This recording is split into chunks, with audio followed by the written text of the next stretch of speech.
Okay, may tanong ang kapatid natin dito. Ang sabi niya, ganire. Good evening po, Pastor Edwin. May tatanong po akong gusto ko pong masagot po ang tanong na ito. May sari-sari store po kami. Ang wife ko po ay negosyante. Marami pa siyang pinagkakakitaan. Marami po siyang customer at malakas po ang tindahan namin. Wow, charito. Amen. Sabi rito, no, sabi po nila, kapag born again Christian ka na, raw ay wag daw isamang alak at sigarilyo sa business. May mali po ba doon? Sana po masagot po ang tanong ko pong ito.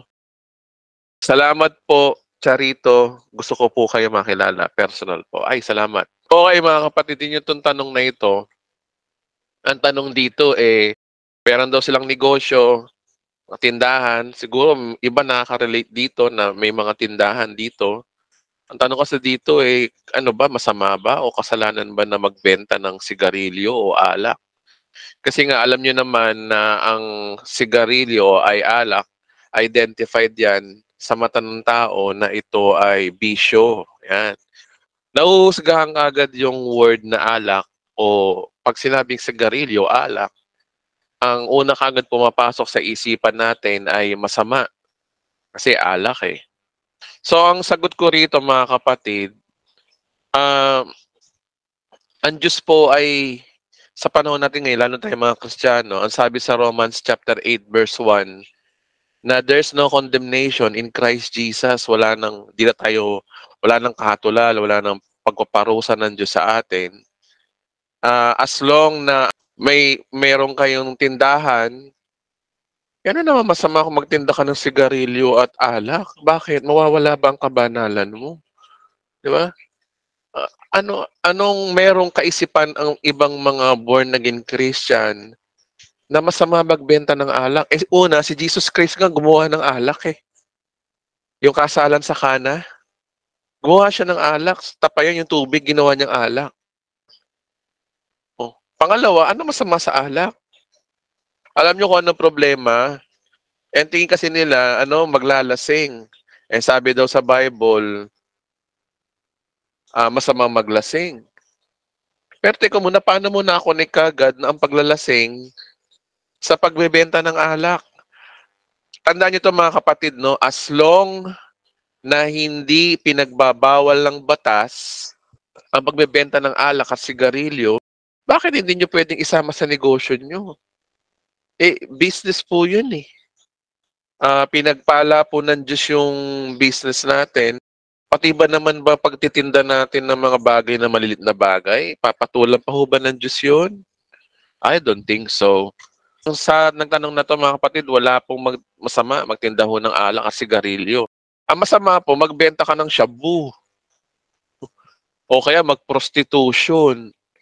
Diba? Yun ang masama. O ano pa yung mga bawal? Mga bawal sa batas. O, di ba? Ang masama, ang negosyo mo, illegal recruitment. Pero yung ganong alak, alam nyo, kahit hindi kayo magbenta ng alak, kung ang tao magbibisyo, sa iba bibili yan.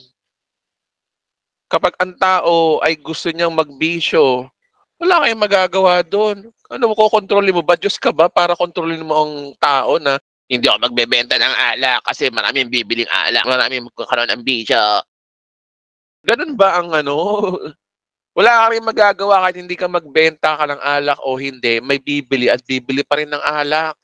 So, practical na lang po mga kapatid, mabenta ang alak at sigarilyo sa mga nagtasari-sari store. Di magtinda ka para lalo kang pagpalain ng Diyos. As long na hindi pinagbabawal ng batas. Romans chapter 13, ginagalang ng Diyos ang gobyerno. May warning naman yung mga yan nakalagay doon, cigarette smoking is dangerous for your health. May nakalagay naman doon yung mga tobacco company. So, ano masama doon? Yan na naman yung mga bioworks na nagtuturo palibasa sila, bioworks. Di ka nga nagbebenta ng alak. Nagsisinungaling ka naman. Wala rin, nagkasala ka rin. Di ba? Masyado tayong banal-banal effect. Hindi naman ganon. Walang mawawala sa iyo kapatid kung magbenta ka ng alak as long na yan ay legal, as long na ikaw ay may business permit, di ba? As long na ikaw ay nagtatak sa gobyerno, negosyo ka, ipagpapalain ka ng Diyos dyan. Meron nag-share sa akin kanina paano yun, Edwin? Sumula nga nun, hindi na humina ang tindahan namin nung di kami nagbenta ng alak at sigarilyo eh. Di iniisip ko, di magbenta kayo noon. Ano masama doon? Di ba? Tandaan niyo po mga kapatid, walang masama sa martilyo at pako. Pag ang martilyo, pinukpok mo sa ulo ng tao, yun ang masama. Pero yung martilyo mismo, walang masama doon. Oh. Mindset, mga kapatid, mindset lamang po sa tanong na to, no? Kaya ang sagot ko ho dyan, wag ho tayo masyadong banal kapatid kasi nga hindi naman yung mga nagtuturo ng mga religion. Wag kayong magbenta ng alak, mawawala ang inyong kabanalan. Huwag kayong magsitena ng sigarilyo. Wag kayong magbebenta niyan. Magagalit si pastor. Di ba, yun ang naging problema sa atin. Masyado tayong self-righteous. Ano pagbebenta ng alak ng kapatid mo, samantalang ikaw, chismosa ka? Oh. Anong pagkakaiba ng pastor na nagtuturo ng maling gospel sa miyembro nagtitinda ng sigarilyo? Wala rin. Lahat tayo makasalanan. Oh. Paano tayo naging banal? Dahil lamang kay Kristo. Ko Panginoon, marami hong mga tradisyon na turo na dapat sa ating baliin na.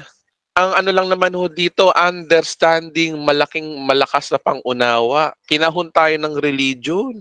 Masyado tayong legalistic. Hindi naman ganon.